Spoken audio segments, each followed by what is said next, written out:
4 more weeks of a bruising campaign began in Brazil today after none of the candidates won 50% of the vote in Sunday's first round of the presidential election.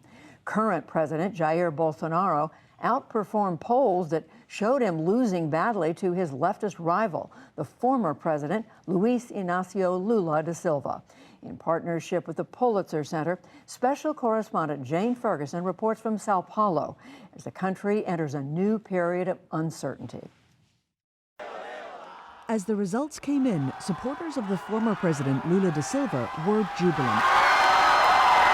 In the end, Lula got the most votes, but not the over 50% needed to win outright. Brazilians will head back to the polls at the end of this month for a runoff. It was really close, but we believe in turning votes. We believe in Lula. We believe it is possible to win. We need this. The left-wing head of the Workers' Party was president from 2003 to 2011. I've never won an election in the first round. I've won all of them in the second round. All of them. Here in the second round, what's important is the chance to think thoroughly on what you propose for society. Current president, right-wing populist Jair Bolsonaro continued his campaign rhetoric, arguing he is a last defense against growing socialism in the region. What worries me is Brazil losing its freedom. Brazil following steps to the left, in the same path as Venezuela, Argentina, Colombia, Chile, and Nicaragua. That's what I worry about, where the first victim is the freedom of the people. On the streets of Sao Paulo, Bolsonaro supporters were more subdued, but adamant he will remain in office. There's a second round, and we must work. It will be the truth against the lies, God against corruption, the freedom of Jair Bolsonaro against the censorship of Lula. The mood here amongst Lula supporters is absolutely jubilant. This has turned into a street party.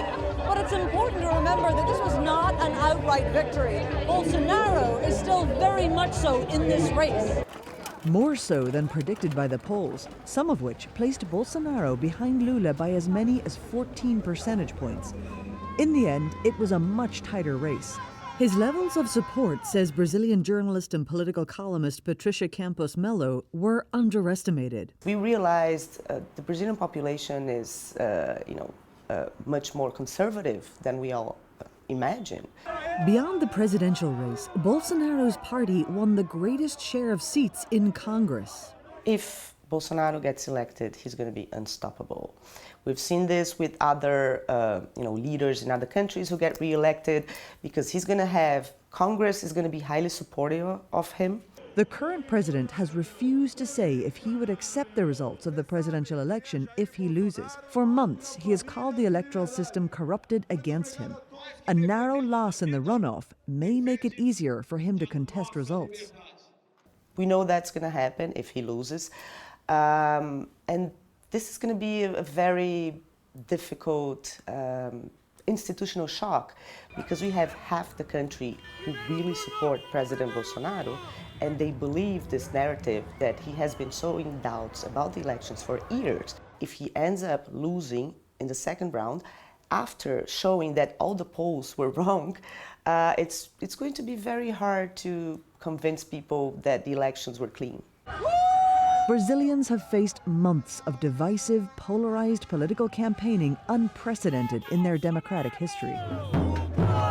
Sunday's election results proved just how narrowly split the country is politically and opened the door for one more month of fiery campaigning. And Jane joins me now from Sao Paulo. So hello, Jane. As you reported, Bolsonaro beat the projections. He had more followers than were expected. What is his appeal to them? His appeal, Judy, that seems to be holding, as you have said, beyond the projections and beyond many predictions, it's very much so a right-wing populist one. He has had a message from the start that is appealing to the evangelicals across the country, gun ownership, land rights for private property and for big business, as well as nationalism. And that's very much so holding here. It's also worth pointing out that his communication has been particularly sophisticated and successful. He has bypassed a lot of the mainstream media and gone straight on to streaming platforms and messaging to reach his audience. And so that in many ways hasn't been very clearly helpful to the pollsters as it appears in terms of trying to gauge his support. And it seems that that support is holding much stronger than anyone predicted. And Jane, we know there were other candidates in the race, in the runoff. Their support is surely going to fall away. That's about 10% of the vote. What is the sense of where their support is going to go, who they're going to back? That's right. About 10% of the vote has been divided amongst other candidates.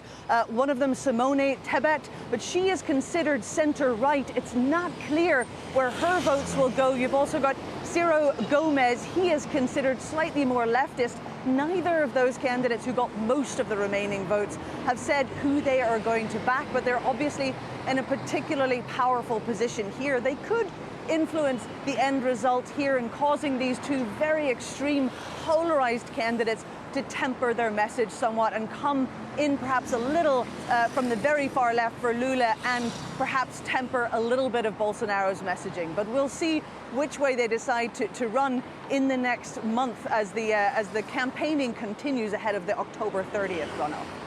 For sure, and I know we'll be watching this in the weeks to come. Jane Ferguson, reporting from Sao Paulo on Brazil's election. Thank you, Jane. Thanks, Judy.